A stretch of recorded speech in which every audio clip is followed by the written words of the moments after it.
بزرگوں، دوستوں، نوجوان ساتھیوں، عزیز بچوں، السلام علیکم ورحمۃ اللہ وبرکاتہ۔ الحمد للہ رب العالمین والعاقبۃ للمتقین، الصلاۃ والسلام علی سید الانبیاء والمرسلین وعلى آلہ الطیبین واصحابہ الطاہرین اجمعین، اما بعد فاعوذ باللہ من الشیطان الرجیم، بسم اللہ الرحمن الرحیم۔ ومن يطع الله والرسول فأولئك مع الذين أنعم الله عليهم من النبيين والصديقين والشهداء والصالحين وحسن أولئك رفيقا۔ صدق الله العظيم وبلغنا رسوله النبي الأمين الكريم ونحن على ذلك لمن الشاهدين والشاكرين والحمد لله رب العالمين۔ انتہائی خلوصیت اور احترام کے ساتھ آقائے نامدار مدینے کے تاجدار، دو عالم کے مالک و مختار، سید ابرار و اخیار، حضور احمد مجتبی محمد ارواحنا فدا صلی اللہ تعالی علیہ وسلم کی بارگاہ بے کس پناہ میں عقیدت اور محبت کے ساتھ درود پاک کا ہدیہ پیش کرے۔ اللہم صلی علی سیدنا شفیعنا نبینا مولانا محمد کما تحب و ترضا بان تصلی علیہ، صلاۃ و سلام علیک یا رسول اللہ صلی اللہ تعالی علیہ وسلم۔ آقا کریم صلی اللہ علیہ وسلم کا ارشاد عالی شان ہے، اپنی مجلسوں کو مجھ پر درود پڑھ کر مزین کرو۔ جس طرح سے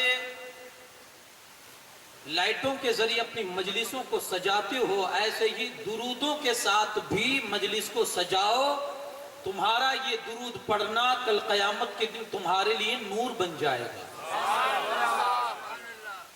اس اندھیرے میں، گھٹا ٹوپ اندھیرے میں جہاں روشنی کی ضرورت ہوگی، اگر آپ چاہتے ہیں کہ کوئی روشنی کا انتظام ہو جائے تو گاہے بگاہے جب بھی وقت ملے نبی پاک صلی اللہ علیہ وسلم کی بارگاہ میں اس نیت سے درود پڑھتے رہیں، انشاءاللہ قیامت کے اس اندھیرے میں ہمیں آج کا پڑھا ہوا درود کل قیامت کے دن انشاءاللہ روشنی کا کام دے گا۔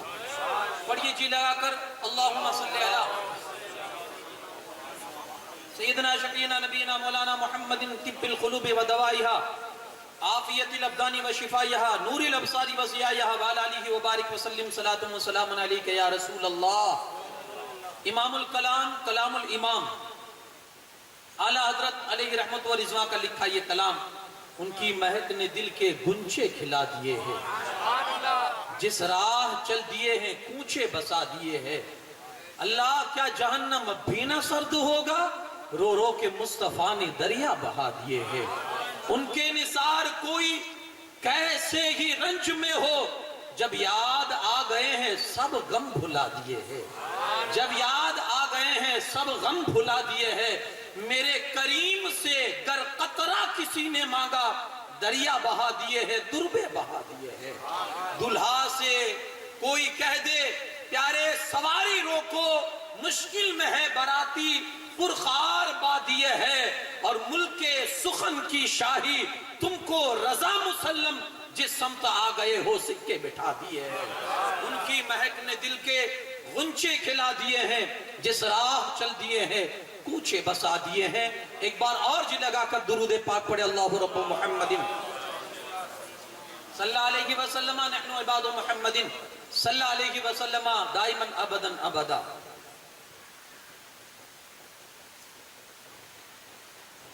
حضرات، کل میں نے ایک حدیث پاک آپ کے سامنے تلاوت کی تھی، نبی پاک صلی اللہ علیہ وسلم کی دنیا کی 3 پسندیدہ چیز۔ میں نے عرض کیا تھا کہ اسی مجلس میں صحابہ کرام بھی موجود تھے، تو صحابہ نے بھی اپنی اپنی پسند کی چیزیں بیان کی تھی۔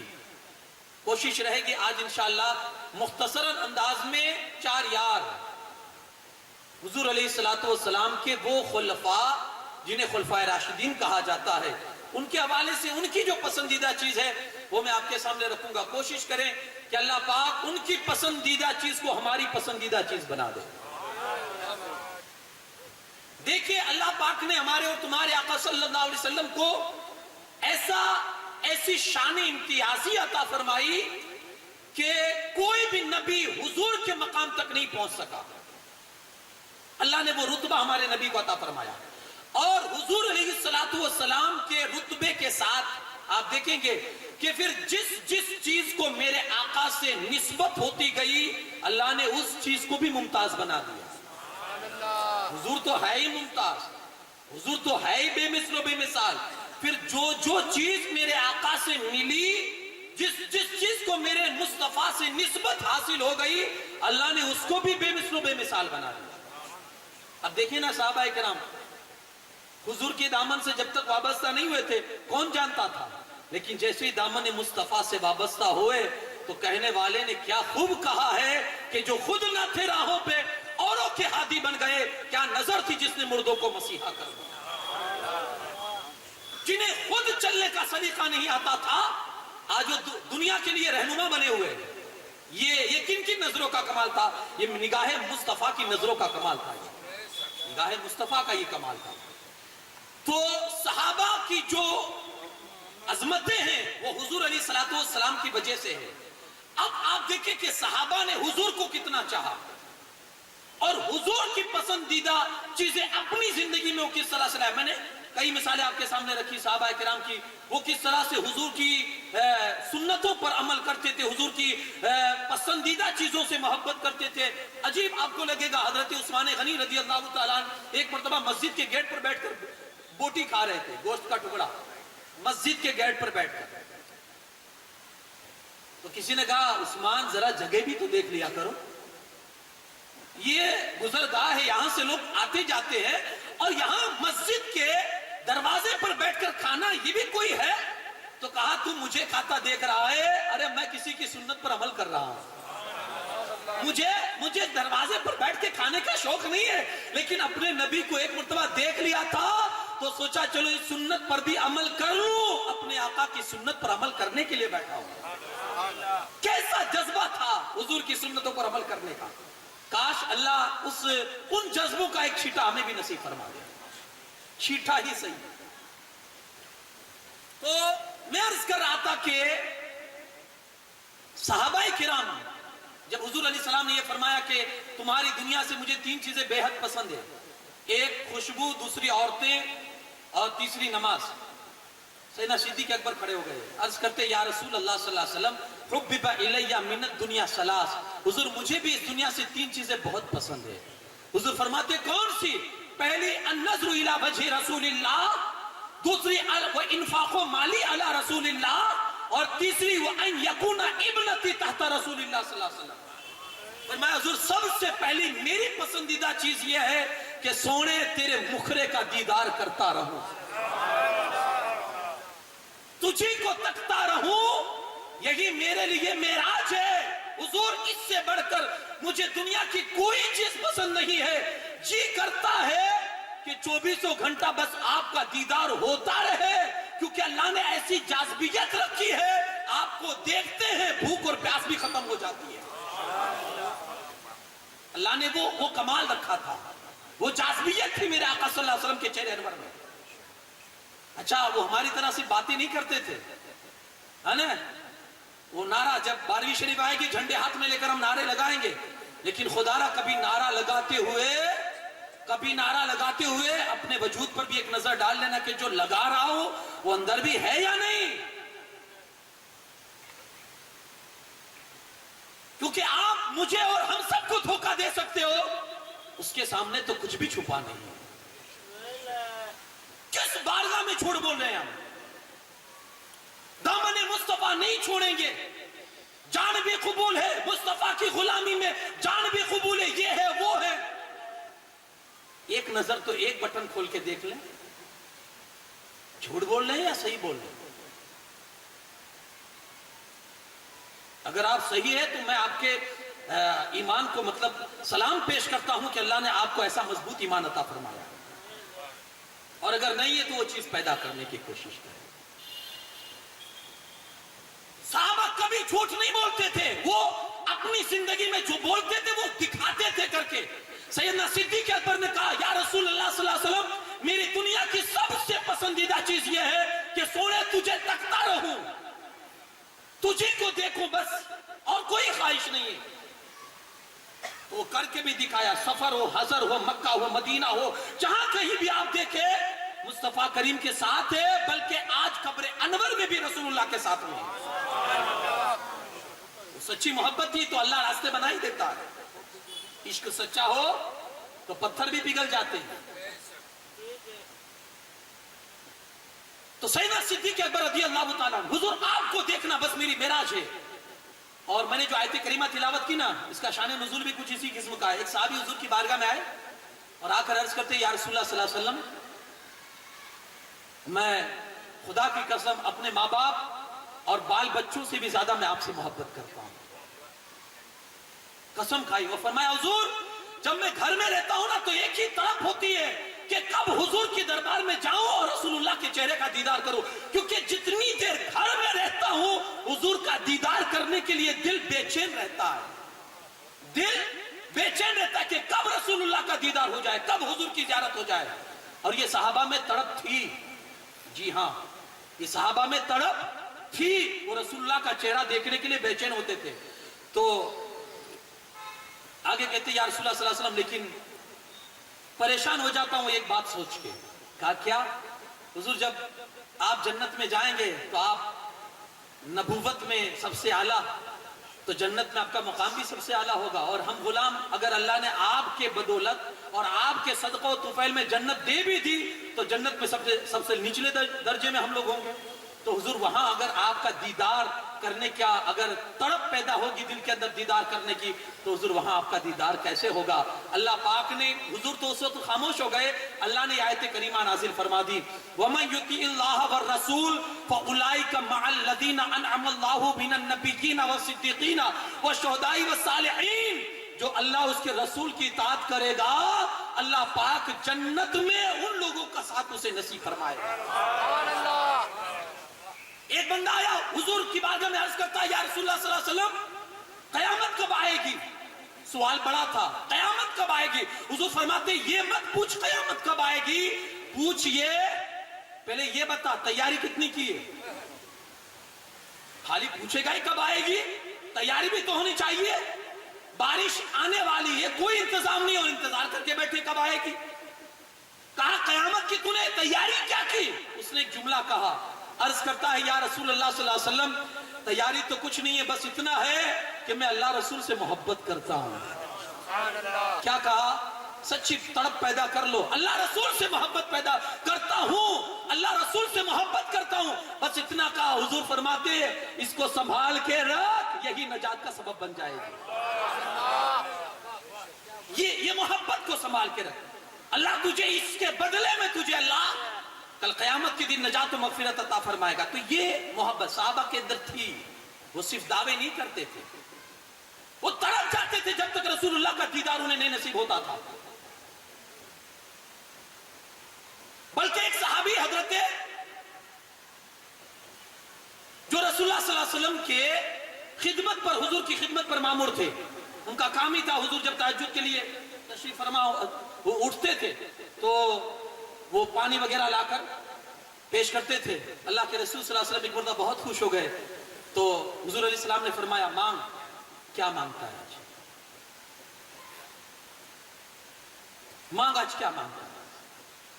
اللہ کے رسول صلی اللہ علیہ وسلم نے جب کہا، عرض کرتے یا رسول اللہ صلی اللہ علیہ وسلم مرافقتک فی الجنہ،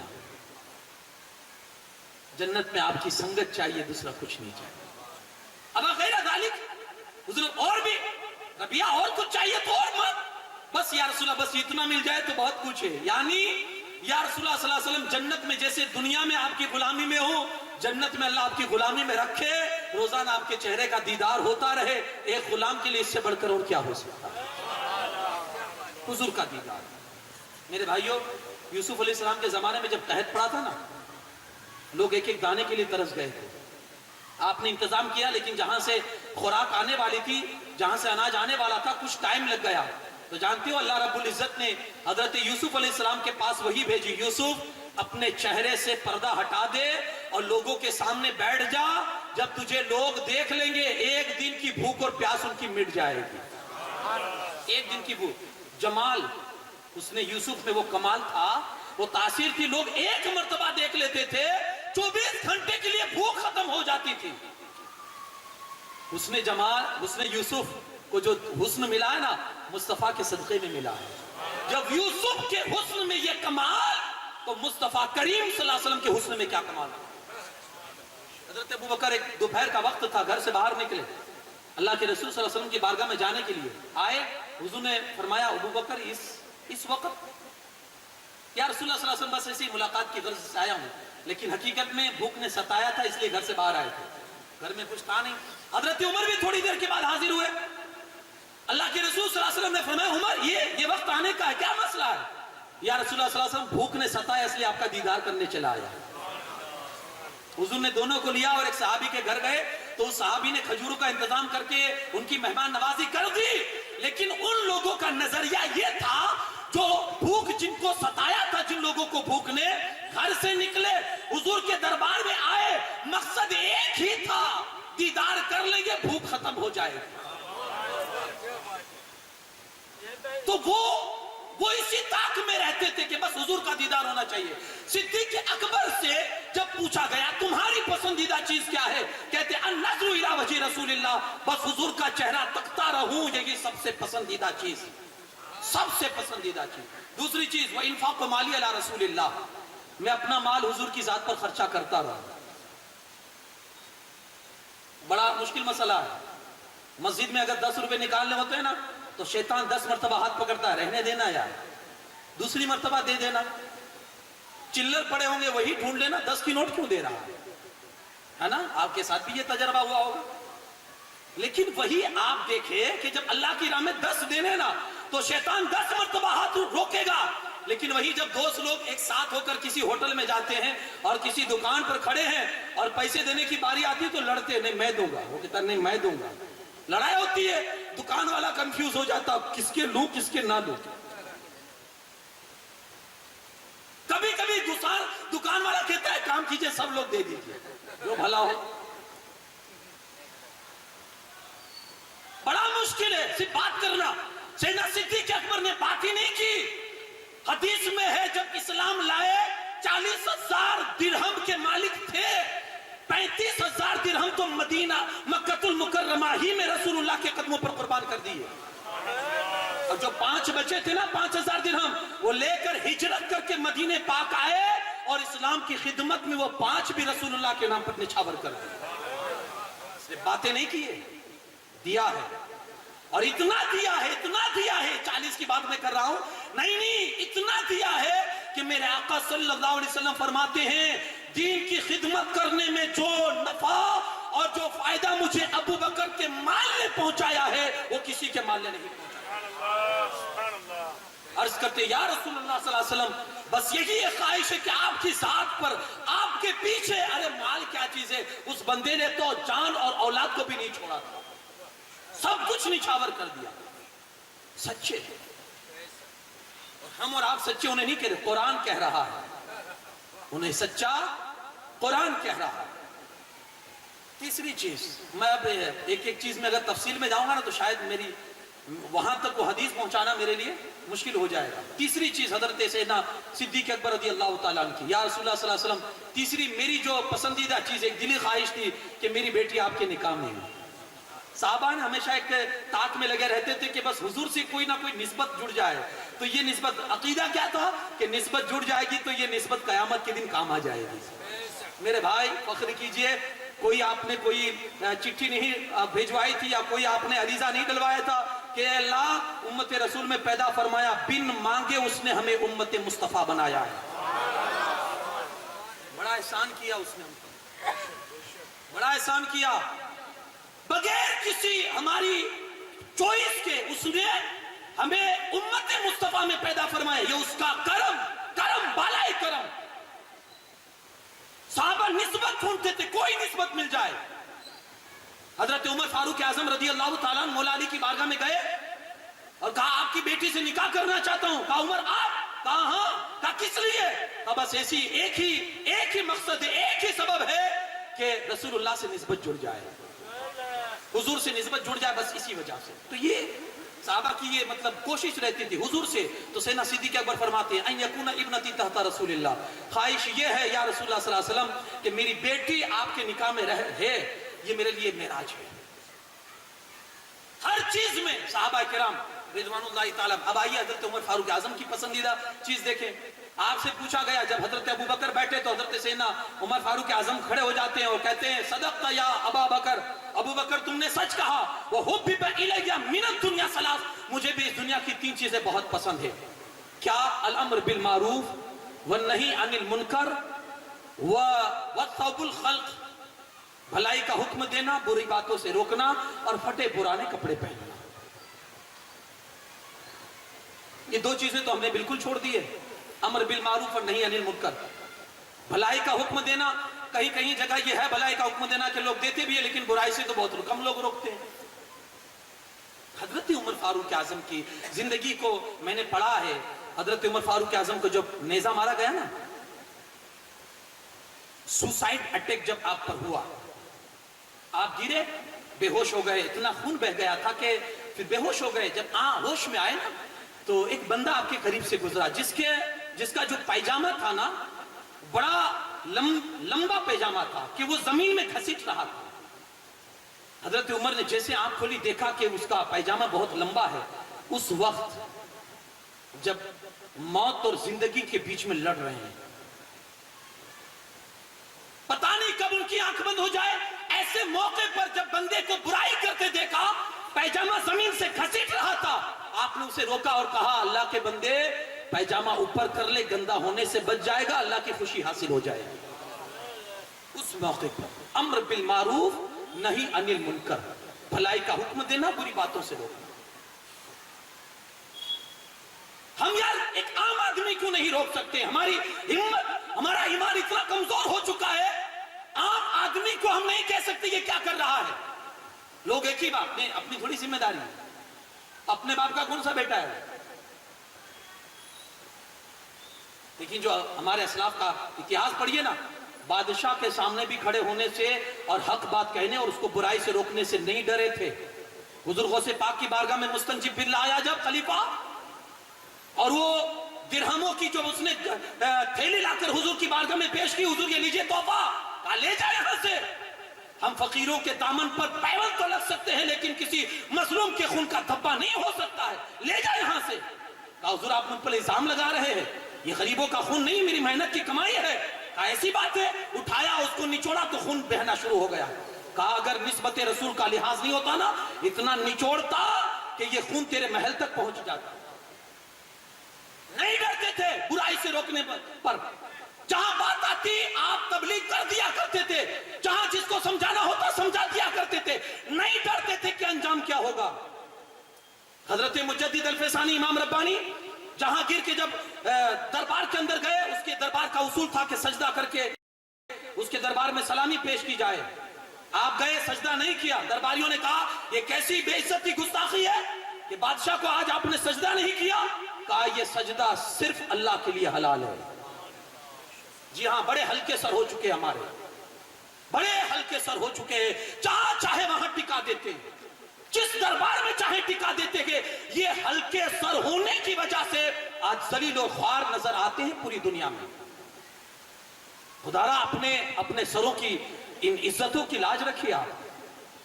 اللہ نے بہت وزنی بنایا ہے ان سروں کو۔ اللہ کے رسول صلی اللہ علیہ وسلم جب معراج میں تشریف لے گئے، حضور نے جہنم کے اندر ایک قوم کو دیکھا کہ فرشتے وزنی پتھروں سے ان کے سروں کو کچل رہے ہیں، وزنی پتھروں سے۔ اور جب سر کچل دیتے ہیں تو تھوڑی دیر کے بعد پھر سر ایسا ہی سلامتی والا ہو جاتا ہے جیسا پہلے تھا، پھر کچلتے ہیں، پھر قیامت تک کے لیے ان کو یہ عذاب ہوتا رہے گا۔ حضور علیہ السلام نے پوچھا یہ کون لوگ ہیں؟ عرض کرتے ہیں فرشتے یا رسول اللہ صلی اللہ علیہ وسلم یہ وہ لوگ ہیں جن کا سر اللہ کی بارگاہ میں نہیں جھکتا تھا، ان کا سر بہت بھاری تھا، جہاں چاہوں وہاں سر آپ تو ٹیک دیتے ہیں۔ یہ صرف اللہ ہی کے لیے حلال ہے کہ اس کی بارگاہ میں سجدہ کیا جائے۔ نہ کوئی پیر، نہ کوئی مزار نہ کوئی ولی نہ کوئی غوث نہ کوئی کتب. اللہ کے رسول صلی اللہ علیہ وسلم کی بارگاہ میں صحابہ کرام بیٹھے ہوئے تھے کہ جانور نے سجدہ کیا. صحابہ نے عرض کی یا رسول اللہ صلی اللہ علیہ وسلم یہ جانور ہو کر سجدہ کر رہا ہے, ہم تو آپ کے امتی ہیں, اجازت دیجئے آپ کو سجدہ کرے. حضور نے فرمایا نہیں, اللہ کے سوا کسی کے لیے حلال نہیں ہے کہ اس کو سجدہ کیا جائے. اگر حلال ہوتا تو میں عورت کو حکم دیتا کہ اپنے شوہر کو سجدہ کرے. نہیں ہے حلال, یہ کسی کے لیے حلال نہیں ہے. امام ربانی نے جہانگیر کے دربار میں کہا تھا نہیں, یہ سر جھکے گا تو صرف اللہ رب العزت کے سامنے ہی جھکے گا. خدا را اپنے سروں کو وزنی بنائے. حق بات کہنے سے ہمارے اکابر کئی نہیں رکے ہیں. حق بات کہنے سے جہاں برائی کو ختم کرنے کی بات آئی ہے, بھلائی کا حکم دینے کی بات آئی ہے, سب سے پہلے انہی کا آپ کو نام نظر آئے گا.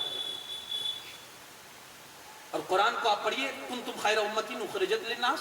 قرآن کہتا ہے تم بہترین امت اس لیے ہو کہ تمہارے اندر یہ خوبیاں ہیں, بھلائی کا حکم دیتے ہو, بری باتوں سے روکتے ہو. اب یہ خوبیاں تو نکل چکی ہے, تو پھر امت کہاں کھڑی ہے؟ اللہ بھی تو کچھ دکھاتا ہے نا. ہم نے جب اپنی خوبی چھوڑ دی, اپنی صفت چھوڑ دی, اپنا کام چھوڑ دیا جو ہمارے ذمہ اللہ کی طرف سے عائد ہوا تھا, وہی ہمیں چھوڑ دیا ہے, تو پھر ظاہر سی بات ہے اب ہم کہاں کھڑے ہیں وہ معزز سے زمانے میں مسلمان ہو کر. آج ہم خار ہوئے تاریخ قرآن ہو کر. عمر فاروق اعظم کی پسندیدہ چیزیں جو ہے دنیا میں, کہا امر بالمعروف و نہی عن المنکر, اور پھٹے پرانے کپڑے پہننا. ایک دھبا لگ جاتا ہے نا, پھٹ سے جا کر گھر پہ جا کر کپڑا چینج کر دیتے. نہیں یار, لوگ دیکھیں گے تو کیا ہوگا, بدن پر ایک لباس پر ایک دھبا لگ چکا ہے. 7 پیون, کسی روایت میں ہے 12 پیون کپڑوں پہ لگے ہوتے تھے, اور اسی جبے کو پہن کر عمر فاروق اعظم خطبہ دیتے تھے. اسی جبے کو پہن کر. یہ یعنی امت مصطفیٰ کو نئے لباس پہناتے تھے, خود پھٹے پرانے لباس میں. کون بھولے گا ان کے احسانات کو, ان کی قربانیوں کو. خدا را پڑھیے آپ انہیں, ایسے ہی کوئی نہیں بن جاتا. تبھی تو حضور نے فرمایا یہ ستارے ہیں میری امت کے, جس کو بھی پکڑو گے اللہ تمہیں ہدایت عطا فرما دے. یہ ستارے. حضرت عثمان غنی رضی اللہ تعالیٰ نے جب مولا حضرت عمر فاروق اعظم کی یہ پسندیدہ چیزیں سنی تو وہ کھڑے ہو گئے اور عرض کرتے ہیں صدقت یا عمر, آپ نے سچ فرمایا, میری بھی 3 چیزیں بہت پسند ہے دنیا کے. حب الیہ من الدنیا ثلاث, فرمایا عشق, ننگوں کو کپڑا پہنانا, بھوکوں کو کھانا کھلانا, اور قرآن پاک کی تلاوت کرنا. اب یہ صفت جو ہے نا, بھوکوں کو کھانا کھلانا, ننگوں, یہ تو آپ کسی بھی صحابی کی زندگی اٹھا کر آپ دیکھیں نا. آپ نے سنا ہوگا حضرت طلحہ کے حوالے سے, حضور علیہ السلام کی بارگاہ میں مہمان آئے تھے, اور حضور نے اعلان فرمایا ہے کوئی جو آج اس مہمان کو اپنا مہمان بنائے. تو کسی کے پاس کچھ نہیں تھا. حضرت طلحہ کھڑے ہو گئے اور عرض کرتے یا رسول اللہ صلی اللہ علیہ وسلم, یا حضرت جابر تھے, کھڑے ہو گئے یا رسول اللہ صلی اللہ علیہ وسلم میں لے جانا چاہتا ہوں. لے گئے, گھر پہ جا کر پوچھا کچھ ہے بیوی سے, تو کہا ہاں بچوں کے بھر کھانا ہے, باقی تو نہیں ہے. کہا بچوں کو بہلا پھسلا کر سلا دو اور مہمان کے لیے کھانا لگا دو. جب کھانے کے لیے بیٹھے تو بیوی کو سمجھا دیا کہ جب ہم دونوں کھانے کے لیے بیٹھے تو چراغ سیدھا کرنے کے بہانے سے چراغ کو بجھا دینا, اندھیرا رہے گا, مہمان کو لگے گا کہ میں بھی کھا رہا ہوں, میں صرف ہاتھ چلاؤں گا, اور اس طرح سے مہمان کا پیٹ بھر جائے گا. یعنی قرآن جن کے حوالے سے یوں گواہی دیتا ہے وَيُؤْثِرُونَ عَلَىٰ أَنفُسِهِمْ وَلَوْ كَانَ بِهِمْ خَصَاصَةٌ, کہ خود بھوکے رہتے تھے, اوروں کو کھلاتے تھے. یہ شان ہے صحابہ کرام. عثمان غنی رضی اللہ تعالیٰ عنہ کی زندگی کا جب آپ جائزہ لیں گے, پوری زندگی آپ دیکھیں گے کس طرح سے آپ کے اندر یہ صفت تھی, بھوکوں کو کھانا کھلانا, ننگوں کو کپڑا پہنانا. بلکہ حدیث پاک میں تو ہے جو کسی ننگے انسان کو جو کپڑا پہنائے گا, کل قیامت کے دن اللہ اسے جنت کا سبز لباس پہنائے گا. یار صرف کھانے سے پہلے نمک چکھ لینا سنت رسول نہیں ہے. ہمیں میٹھی میٹھی سنت بڑی پسند ہے. کھانے کے پہلے میٹھا چکھنا, کھانے سے پہلے نمک چکھنا, یہ سنت مصطفیٰ ہے. کسی غریب کو کپڑا پہنانا بھی سنت مصطفیٰ ہے. کسی روتے ہوئے کے آنسوؤں کو پوچھ کر اس کے چہرے پر ہنسی لانا, یہ بھی سنت مصطفیٰ ہے. اس سنت پر عمل کب ہوگا؟ کسی دکھیارے کے دکھ کو درد کرنا, یہ بھی سنت مصطفیٰ کسی حاجت مند کی حاجت روائی کر دینا، یہ بھی سنت مصطفیٰ۔ خالی نمک ہی چکھیں گے، صرف مٹھائیاں ہی کھائیں گے سنت مصطفیٰ کے نام پر؟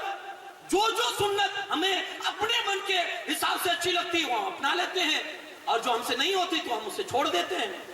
صحابہ کرام کی زندگی آپ دیکھیں۔ حضرت عثمان غنی رضی اللہ تعالیٰ عنہ فرماتے ہیں، یہ بھوکوں کو کھانا کھلانا، ننگوں کو کپڑا پہنانا اور قرآن پاک کی تلاوت، ہم نے تو اس کو ایسے چھوڑ دیا ہے۔ وہ کسی نے کہا تھا نا کہ قرآن جب وہ لڑکی جہیز میں لے کر آتی ہے، اپنے گھر کے طاق میں اتنا اونچا رکھتی ہے کہ اس کا ہاتھ تو کیا اس کی زندگی کا بھی ہاتھ نہیں پہنچ سکتا، اتنا اونچا قرآن رکھے گی اوپر۔ سال میں ایک مرتبہ صفائی کرنے کے لیے اتارا اور چوم چاٹ کے رکھ دیا۔ کیا چوم چاٹ کے رکھنے کے لیے قرآن ہے؟ ایک میسج ہے اللہ کی طرف سے، ایک پیغام ہے۔ خدا را سینے پہ ہاتھ رکھ کے بتائیے، موبائل کا زمانہ ہے، ہم جب رات میں سوتے ہیں موبائل ہمارا ٹیبل پہ پڑا ہوا، ہم بستر پہ ہے، ایک میسج کی ٹون بجتی ہے نا، ہم جھٹ سے بستر سے کھڑے ہوتے ہیں، دیکھتے ہیں کس دوست کا میسج آیا۔ اتنی اہمیت اپنے دوست کے میسج کے لیے جو ہمیں نیند سے اٹھا کر موبائل دیکھنے پر مجبور کر دیتی ہے۔ خدا را یہ اللہ نے رسول اللہ کے ذریعے سے تم تک اپنا میسج پہنچایا ہے، اسے اٹھا کر کب دیکھو کہ خدا کیا کہنا چاہتا ہے؟ کیا صرف چومنے چاٹنے کے لیے؟ آپ نہیں سمجھتے تو آپ کو نہیں پڑھنا، آپ کوشش نہیں کریں۔ اگر آپ کے نام پر کسی ایسی جگہ سے، ایمبیسی سے اگر خط آئے، آپ کے نام پر لیٹر آئے ایمبیسی سے، اور وہ انگلش میں، آپ کو انگلش آتی ہی نہیں، آپ کیا کریں گے؟ چوم چاٹ کے رکھ دیں گے گھر میں؟ ایمبیسی سے آیا ہے، بڑی اچھی جگہ سے آیا ہے خط، اس کی عزت ہونی چاہیے، آپ کیا کریں گے؟ چوم چاٹ کے رکھیں؟ نہیں، آپ کسی ایسے انسان کو تلاش کریں گے جو انگریزی پڑھنا جانتا ہے، جو اس کا ٹرانسلیٹ کرنا جانتا ہے، اور اس سے کہیں گے یار پڑھ کے بتا تو، ایمبیسی سے آیا ہے، میرے نام کیا پیغام آیا ہے؟ اللہ کے یہاں سے قرآن آیا ہے، نہیں سمجھتے، کسی کے پاس جا کر پوچھواتے کیوں نہیں ہو کہ یار اللہ نے بھیجا ہے، کیا پیغام بھیجا ہے، ذرا پڑھ کے تو سناؤ۔ خدا را ذرا سا احساس قرآن کے حوالے سے اگر آپ اپنے اندر پیدا کریں گے۔ امام احمد بن حنبل نے اللہ پاک کو خواب میں دیکھا، اللہ پاک کو خواب میں دیکھا تو پوچھا مولا تجھ سے قریب ہونا چاہتا ہوں، کوئی عمل بتا دے۔ کہا قرآن پڑھتے رہو قریب ہو جاؤ گے، قرآن پڑھتے رہو قریب ہو جاؤ گے۔ تو کہا سمجھ کے پڑھے تب قریب ہوگا یا بغیر سمجھے پڑھے تب قریب ہوگا؟ تو اللہ فرماتا ہے سمجھ کے پڑھو گے تب بھی قریب ہو جاؤ گے، بغیر سمجھے پڑھو گے تب بھی قریب ہو جاؤ گے۔ پڑھو تو قریب، پڑھو تو صحیح، پڑھنا ہی کہاں ہے کہ ہم قریب ہوئیں؟ بات پڑھنے کی آئے، قرآن پڑھیں گے کب؟ جب اللہ سے قریب ہوں گے، پڑھنا ہی نہیں ہمیں تو نا۔ حضرت سہل بن عبداللہ تستری سے کسی نے کہا، وہ اکثر جنگل و بیابان میں رہتے تھے، کسی نے کہا یار کبھی مارکیٹ کی رنگ ریلیاں بھی تو دیکھیے، کیا ہریالی ہے، کیا مارکیٹ کی رونق ہے، کبھی اس طرف بھی تو رخ کیجئے، یہ جنگل میں تنہا رہتے ہیں، آپ کی زندگی کیسے گزرتی ہے؟ تو سہل بن عبداللہ تستری کہتے تجھے کس نے کہہ دیا میں تنہا رہتا ہوں؟ تجھے کس نے کہہ دیا کہ میں تنہا رہتا ہوں؟ جب اس کی سننے کا دل کرتا ہے تو قرآن کھول کے بیٹھ جاتا ہوں، اور اپنی سنانے کا دل کرتا ہے تو نماز شروع کر دیتا ہوں۔ جب اس کی سننی ہوتی ہے قرآن کھول لیتا ہوں، اور جب اپنی سنانی ہوتی ہے میں تو ہر لمحہ اپنے رب کے ساتھ ہوتا ہوں، ہر لمحہ اپنے۔ پڑھیے تو صحیح، اس کی عظمتیں کیا ہے سمجھا ہی نہیں ہے۔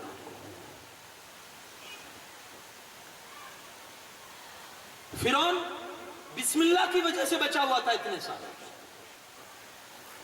آپ نے شاید سنا ہوگا اس کے محل کے دروازے پر بسم اللہ الرحمن الرحیم لکھا ہوا تھا۔ حضرت موسیٰ علیہ السلام جب وہ غرق ہو گیا تو موسیٰ علیہ السلام نے اللہ کی بارگاہ میں ایک دن عرض کیا، بولا اتنے سال میں نے اس کے خلاف بددعائیں کی، ہلاکت کی، لیکن یہ ہلاک نہیں ہوا۔ اب جا کے ہوا وہ بھی محل میں نہیں، دریا میں آ کر۔ بولا وجہ کیا ہے؟ کہا موسیٰ تو نے دیکھا نہیں اس نے اپنے محل کے دروازے پر لکھوایا تھا بسم اللہ الرحمن الرحیم، جس کے گھر پہ بسم اللہ لکھا ہو میں اسے ہلاک کیسے کروں گا؟ جس کے سینے میں بسم اللہ لکھا ہوگا وہ کیسے برباد ہو سکتا ہے؟ نقش کیجئے اپنی اولاد کے سینوں پر قرآن کو، نقش کیجئے، ضرورت ہے اس چیز۔ ہم تو بہت دور نکل گئے قرآن کے حوالے سے، بہت دور نکل گئے. بلکہ میں نے ایک آپ کی محبت اگر قرآن سے ایسے بھی ہے نا، میں نہیں کہتا کہ قرآن بس صرف چومنے اور چاٹنے کے لحاظ تک ہی رکھو، نہیں. ایک بندہ تھا جس کا انتقال ہو گیا تو قبر کسی وجہ سے کھولنی پڑی، تو دیکھا کہ کئی سال بیت چکے تھے لیکن پھر بھی اس کی قبر میں اس کا کفن تک میلا نہیں ہوا تھا. لوگوں نے پتہ لگا یہ قبر کس کی ہے. پوچھتے پوچھتے اس کے گھر تک پہنچے تو اس کی بیوہ عورت تھی. اس سے پوچھا تو کہا مجھے تو اس کی کوئی نیکیاں نہیں یاد ہے، ہاں بس اتنا یاد ہے کہ فجر کی نماز کے بعد وہ آتا تھا، قرآن پڑھنا نہیں آتا تھا، قرآن کو کھولتا تھا اور انگلی گھماتا تھا اور کہتا تھا مولا پتہ نہیں اس میں تو نے کیا کہا ہے لیکن جو کہا ہے سچ کہا ہے. انداز دیکھیے کیا کہتا ہے، قرآن کھول کے مولا مجھے پڑھنا نہیں آتا، اس میں تو نے کیا لکھا ہے وہ بھی میں نہیں جانتا، لیکن اتنا ضرور ہے جو تو نے کہا ہے وہ. اس طرح سے قرآن پر انگلیاں پھراتا جاتا اور کہتا جاتا مولا یہ بھی تو نے سچ کہا ہے، یہ بھی سچ کہا ہے. کہا لگتا ہے اللہ کو اس کی یہی ادا پسند آ گئی ہے. لیکن یہ مطلب میں یہ میسج آپ کو نہیں دوں گا کہ آپ بھی ایسے ہی کرنا شروع کر دیں، نہیں، پڑھیں سیکھیں. یہی وہ کتاب تھی جس کی وجہ سے اتر کر ہیرا سے سوئے قوم آیا، ایک نسخہ کیمیا ساتھ لایا، مسے خاک کو جس نے کندر بنایا، کھرا اور کھوٹا الگ کر دکھایا. وہی تو کتاب ہے جس نے ظاہر کر دیا کیا سچ ہے کیا غلط ہے. اور اسی کتاب کو پڑھ کے وہ لوگ جو خود رہتے راہوں پہ اوروں کے ہاتھی بن گئے. کیا نظر تھی جس نے مردوں کو مسیحا کر دیا؟ یہ وہی کتاب تھی جس نے لوگوں کو اس حد تک رہنمائی کے راہ پر لا کر رکھ دیا کہ اب وہ رہنما بن گئے، راہبر بن گئے، دوسروں کو راہ دکھانے والے ہو گئے. وہ کتاب ہی تھی. قریب آئی حضرت عثمان غنی رضی اللہ تعالیٰ عنہ کی 3 وہ پسندیدہ چیزیں: بھوکوں کو کھانا کھلانا، ننگوں کو کپڑا پہنانا اور قرآن پاک کی تلاوت کرنا. اتنی محبت تھی قرآن سے عثمان غنی کی، آپ کو اندازہ نہیں ہوگا کہ ایک رات میں ایک قرآن ختم کرتے تھے. آپ یہ سوچ کے حیرت میں پڑیں گے ایک رات میں تو پوسیبل ہی نہیں ہے، لیکن یار کچھ کرامت بھی تو ہوتی ہے نا. ہمارے اور تمہارے مولا، کائنات کے مولا، مولا مشکل کشا فرماتے ہیں میں گھوڑے کی ایک رکاب پر قدم رکھتا ہوں، دوسرے رکاب تک پہنچنے تک میں ایک قرآن پاک ختم کر دیتا ہوں. اب یہاں عقل کا گھوڑا مت دوڑائیے ہے نا کہ یہ کیسے پوسیبل ہے. یار جو کرتے ہیں نا ان کے لیے بہت پوسیبل ہے. 1000 رکعت ان کا پوتا امام زین العابدین رضی اللہ عنہ ان کے حوالے سے ایک رات میں 1000 نفل رکعت پڑھا کرتے تھے.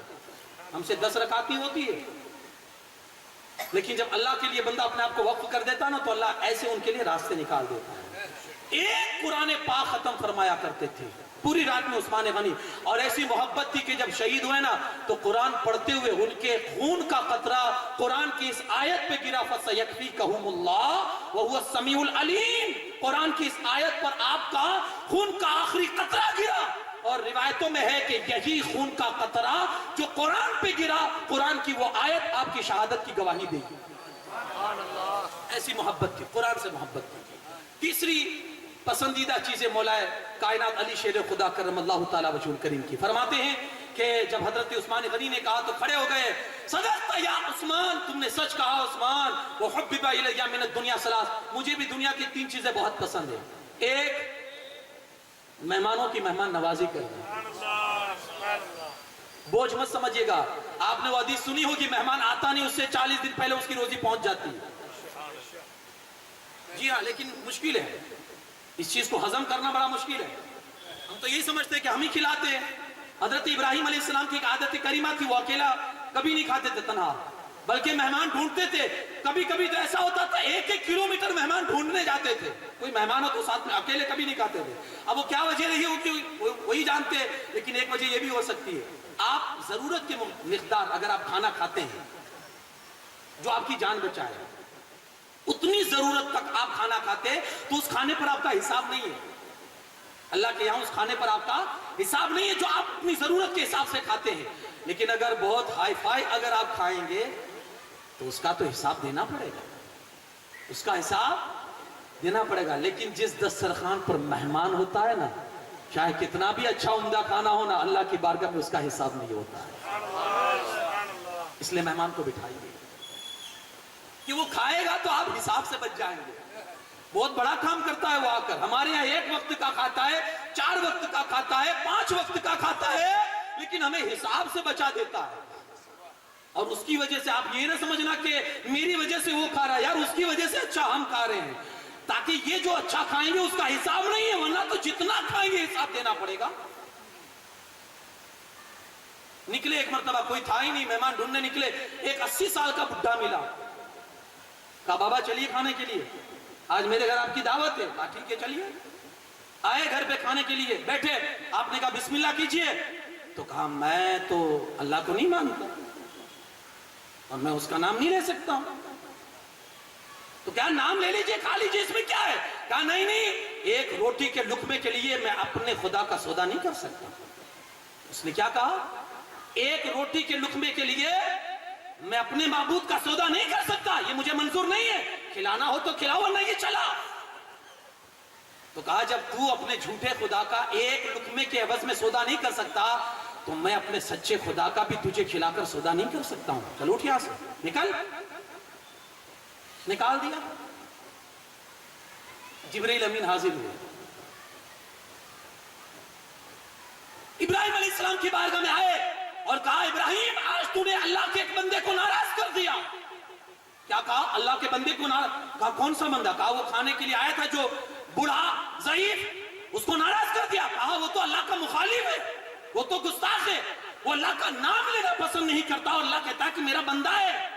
کہا اس کی عمر کتنی تھی. کہا 80 سال. کہا تو ایک وقت کا نہیں کھلا سکا, اللہ 80 سالوں سے کھلا رہا ہے. تو ایک ٹائم کا نہیں دے سکا, وہ 80 سال سے کھلا رہا ہے, اپنا نافرمان ہونے کے باوجود, گستاخ خدا ہے, پھر بھی 80 سالوں سے کھلا رہا ہے. تو کہا اب کیا کروں. کہا اسے ڈھونڈو. نکلے, چلتے چلتے بہت ڈھونڈا, ایک پہاڑ پہ چڑھ رہا تھا تو بلایا, بابا آجا آجا کھانے کے لیے واپس آجا. کہا تیرے خدا کا نام نہیں لوں گا.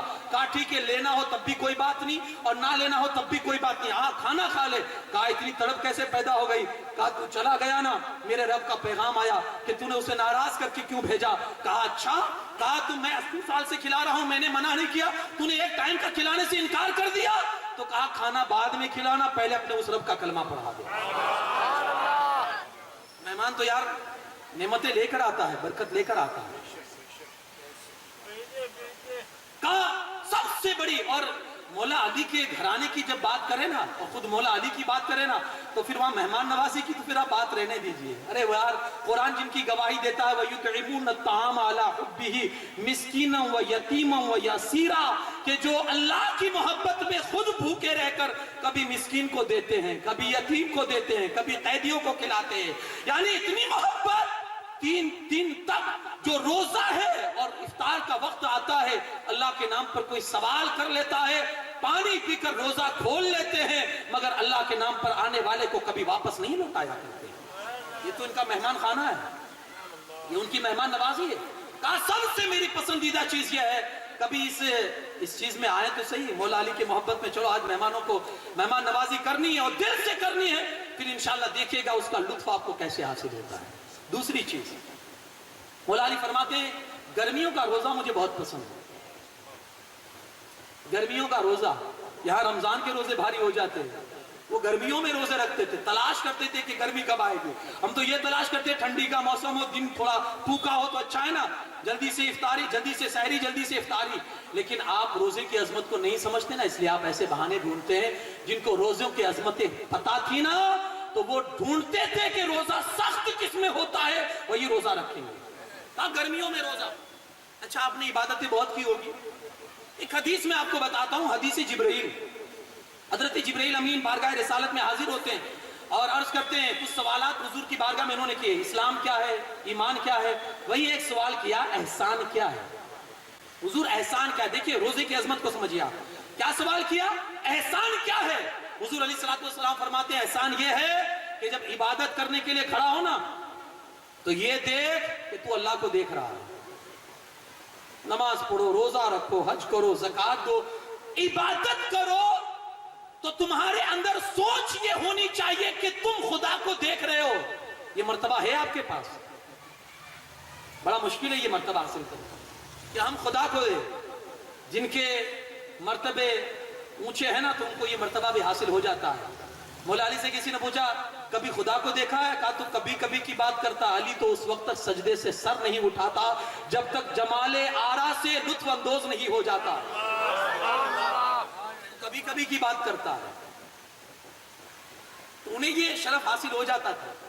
وہ جب عبادت کے لیے کھڑے ہوتے تھے تو وہ ڈائریکٹ دیکھتے تھے اللہ کو, اس کے جلووں کا نظارہ کر لیتے تھے. تو کہا عبادت یہی ہے, احسان جس کے اندر احسان کا مرتبہ ہو. احسان کیا ہے؟ تم خدا کو دیکھ رہے ہو. یہ دولت ہر کسی کو تو نہیں ملتی. تو کہا اگر یہ دولت حاصل نہ ہو تو اتنا تو سوچو کہ وہ تمہیں دیکھ رہا ہے. یہ تو تم کر سکتے ہو نا. جب یہ کیفیت آ جاتی ہے نا تو بندہ گناہ کی طرف جانا اس کا ممکن نہیں, محال ہو جاتا ہے. جب یہ کہ میرا خدا مجھے دیکھ رہا. حضرت یوسف علیہ السلام کو جب زلیخا نے جب 7 کوٹریوں میں بند کیا نا, 7 کوٹریوں میں, تو اس کا بت اندر رکھا ہوا تھا. تو اس نے کیا کیا؟ ایک موٹا کپڑا اپنے بت پر ڈال دیا. 7 کوٹریوں کے دروازے بند کر کے حضرت یوسف کو اندر لے لیا اس نے. اور ارادہ برا تھا, اس کا برائی کرنی تھی. اور اپنے معبود پر اس نے کیا کر دیا؟ موٹا کپڑا ڈال دیا. اور جب برائی کا ارادہ کیا تو حضرت یوسف علیہ السلام نے اس عورت سے کہا زلیخا تو نے ایک موٹے کپڑے کے ذریعے اپنے خدا کو تو چھپا دیا. میرا خدا وہ ہے کہ 7 کوٹریوں میں میرے بند ہونے کے باوجود بھی مجھے دیکھ رہا ہے.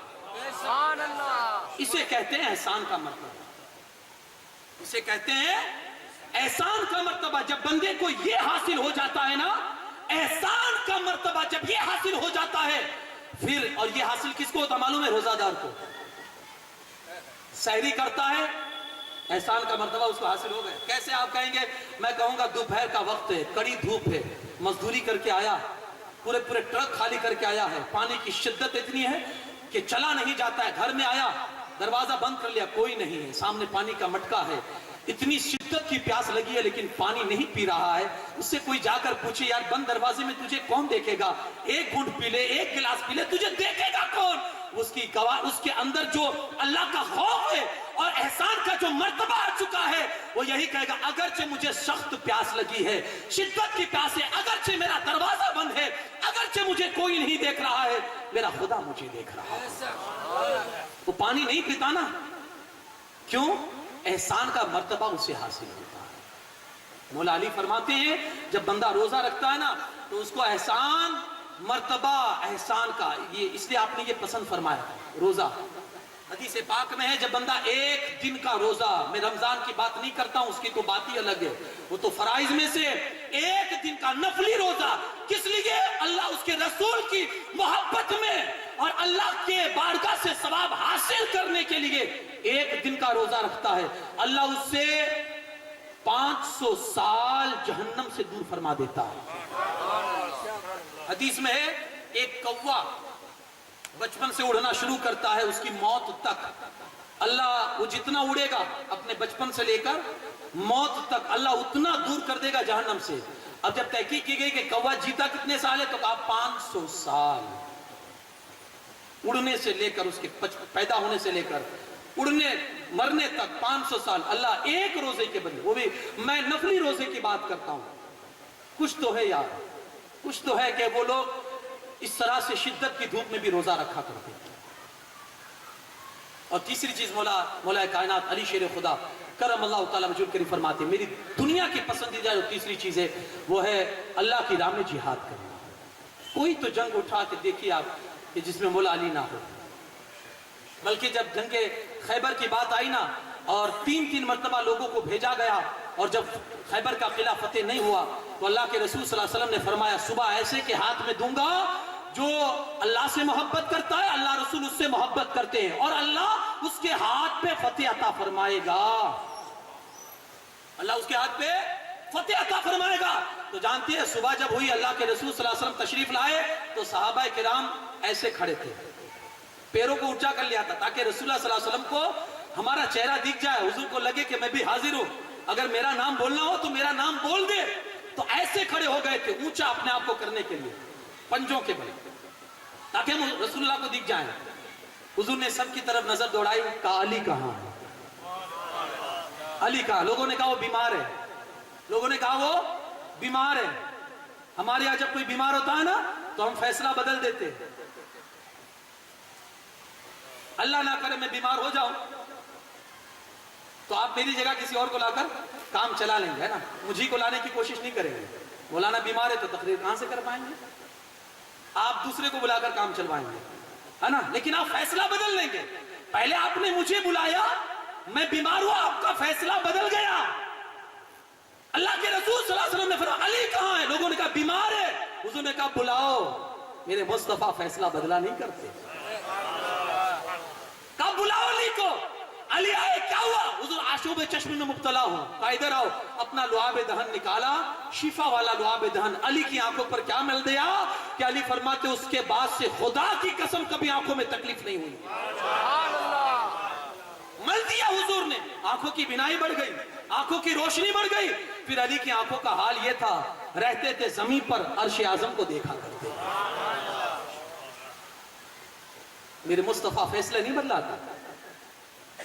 تو یہ ہر جنگ میں, بلکہ ایک مقام پر تو اللہ کے رسول صلی اللہ علیہ وسلم نے جنگ میں جا رہے تھے, مولا علی سے کہا علی مدینہ میں تمہیں رہنا ہے لوگوں کی, عورتوں کی, بچوں کی حفاظت کے لیے. تو پریشان ہو گئے اور غمزدہ ہو گئے. عرض کرتے یا رسول اللہ صلی اللہ علیہ وسلم علی کو یہ عورتوں اور بچوں میں چھوڑ کے جا رہے ہیں. تب حضور نے ان کو مزدہ سنایا, علی تا کیا تو خوش نہیں ہے؟ جیسے موسیٰ علیہ السلام نے ہارون کو اپنا نائب بنا کر اپنی قوم میں چھوڑا تھا, میں تجھے اپنا نائب بنا کر اپنی قوم میں چھوڑ کے جا رہا ہوں. اس قدر محبت جنگ میں, اور صرف وعدے نہیں ہیں, میں شروع سے یہ چلا رہا ہوں, صرف وعدے نہیں ہیں, کر کے بھی دکھایا. جنگ خندق کے موقع پر جب عمر ابن عبد ود 90 سال کا یہ بڈھا, لیکن اس کی کیفیت اور اس کی حالت یہ تھی کہ جس جنگ میں کھڑا ہو جاتا تھا نا لوگوں کے پسینے چھوٹ جاتے تھے. ہے کوئی میرے مقابلے کے لیے؟ تو یہ سب صحابہ سناٹا ہے. مولا علی کھڑے ہو جاتے, یا رسول اللہ صلی اللہ علیہ وسلم مجھے اجازت دیجئے میں جانا چاہتا ہوں. حضور فرماتے علی ابن عبد ود ہے. حضور جانتا ہوں عمر ابن عبد ود ہے. کالی بیٹھ گئے. دوسری مرتبہ پھر مولا علی کھڑے, تیسری مرتبہ پھر کھڑے ہوئے تو حضور پہچان گئے. دراصل حضور لوگوں کو بتانا چاہتے تھے علی کی شان کیا ہے. یہ بار بار بٹھانا کھڑا کرنا یہ تو ہم سمجھتے کہ حضور بچانا چاہتے, نہیں, بچانا نہیں چاہتے تھے, حضور پہچانوانا چاہتے تھے. پہچان لو علی کو, یہ علی ہے. اور جب تیسری مرتبہ کھڑے ہوئے حضور نے کہا ٹھیک ہے علی جاؤ. ذوالفقار حیدری لے کر جب وہ شیر خدا حیدر کرار جب عمر ابن عبد ود کے سامنے گئے, ایک ہی وار میں ایسی ضرب لگائی کہ وہ ظالم وہیں تڑپتا گر گیا. شوق جو تھا آپ کو ہر جنگ میں آپ دیکھیں گے. تو کہا یہ میری زندگی کی پسندیدہ چیزیں, اور آپ بھی اگر حضور علیہ الصلوۃ والسلام سے محبت کرتے ہیں تو یہ حضور کے جو چاہنے والوں کی جو یہ پسندیدہ چیزیں اور رسول اللہ کی جو پسندیدہ چیزیں یہ ہم اپنی زندگی میں بسائیں, یہ ہمارے لیے بہت ضروری ہے. اللہ کے رسول صلی اللہ علیہ وسلم سے محبت کا جو ایک وعدہ ہے نا ہمارے پاس, اور ایک نعرہ ہے نا, میں نے شروع میں عرض کیا کہ جان بھی قبول ہے رسول اللہ کی الفت میں, حضور کے لیے یہ قربان کر دیں گے, حضور کے لیے وہ قربان کر دیں گے.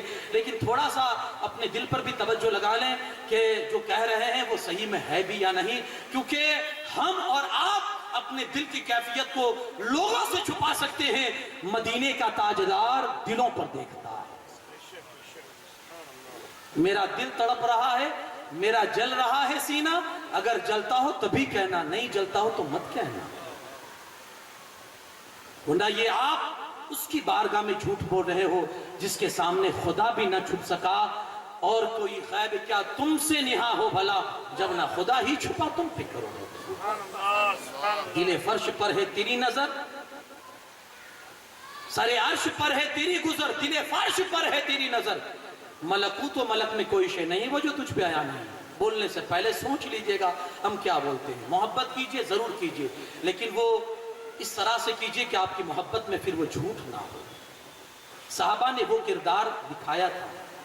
سیدنا صدیق اکبر کی زندگی آپ پڑھیے, میرے پاس اتنا وقت نہیں تھا ورنہ میں ان کی زندگی کو آپ کے سامنے طول کے ساتھ بیان کرتا. عمر فاروق اعظم کی زندگی پڑھیے, حضرت عثمان غنی رضی اللہ تعالیٰ عنہ کی زندگی کو پڑھیے, مولا کائنات علی شیر خدا کرم اللہ تعالیٰ ان کی زندگی کو پڑھیے. جس موڑ پر آپ ان کی زندگی کو دیکھو گے, انہوں نے جو ایک نام اور ایک نعرہ لگایا تھا کہ رسول اللہ صلی اللہ علیہ وسلم کے بارگاہ میں اپنی جانوں کا نذرانہ پیش کریں گے، تو ہر اس موقع پر وہ صحیح کھڑے رہے تھے اور انہوں نے اپنے جانوں کے نذرانے پیش کیے تھے، کوشش کی تھی۔ حضور علیہ السلام کے دین کو فروغ دینے کے لیے آپ امر بالمعروف کو اپنائیے، نہی عن المنکر کو اپنائیے۔ حضور کا اگر آپ سچے امتی ہیں اور حضور سے اگر عشق ہے تو کوشش کیجئے کہ کبھی رسول اللہ کا دیدار نصیب ہو جائے۔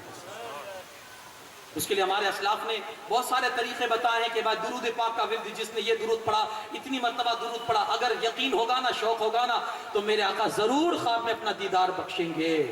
اور حضور کی حدیث پاک ہے، جس نے خواب میں مجھے دیکھا تو اس نے مجھ ہی کو دیکھا، کیونکہ اللہ نے شیطان کو اتنا پاور دیا ہی نہیں ہے کہ وہ میری شکل بنا سکے۔ سچے ہو تو پھر وہ تڑپ ہونی چاہیے، حضور کے لیے اپنا مال لٹائیے، اپنا مال حضور کی ذات کے لیے، حضور کے دین کے لیے، پھر اس میں تاکہ آپ سیدنا صدیق اکبر کی بارگاہ میں مقبول ہو جائیں۔ قرآن کی تلاوت سے میں انشاءاللہ موقع رہے گا تو قرآن کے حوالے سے مجھے ایک الگ گفتگو کرنے کا میرا موڈ ہے کہ میں قرآن پر ایک، کیونکہ آج ہمارے امت مسلمہ کی جو بے رخی ہے قرآن پاک سے اور جو بے توجہی ہے، آج ہمیں بڑا افسوس ہوتا ہے کہ ہمارے بھائی کو قرآن پاک نماز تک نہیں آتی۔ خدا رے احساس بیدار کرے اپنے دلوں میں، اور قرآن پڑھائیے، اپنے بچوں کو قرآن کا عالم بنائیں، حافظ بنائیں، قاری بنائیں، سب کچھ بنائے، لیکن ساتھ میں ساتھ یہ بھی بنا دے، کیونکہ ہمارے لیے جو ہدایت کی کتاب اللہ نے آسمان سے نازل فرمائی ہے اپنے رسول کی وساطت سے، تو وہ قرآن پاک ہے۔ ہم اس کو چھوڑ کے دوسری چیزوں میں ہم رہنمائی ڈھونڈتے ہیں، کہاں سے نصیب ہوگی؟ اللہ پاک کہنے سننے سے زیادہ عمل کی توفیق عطا فرمائے، ہمیں صحابہ کرام کے نقش قدم پر چلنے کی، حضور سے سچی اور پکی محبت کرنے کی توفیق عطا فرمائے۔ وما علینا الا البلاغ۔ السلام علیکم ورحمۃ اللہ وبرکاتہ۔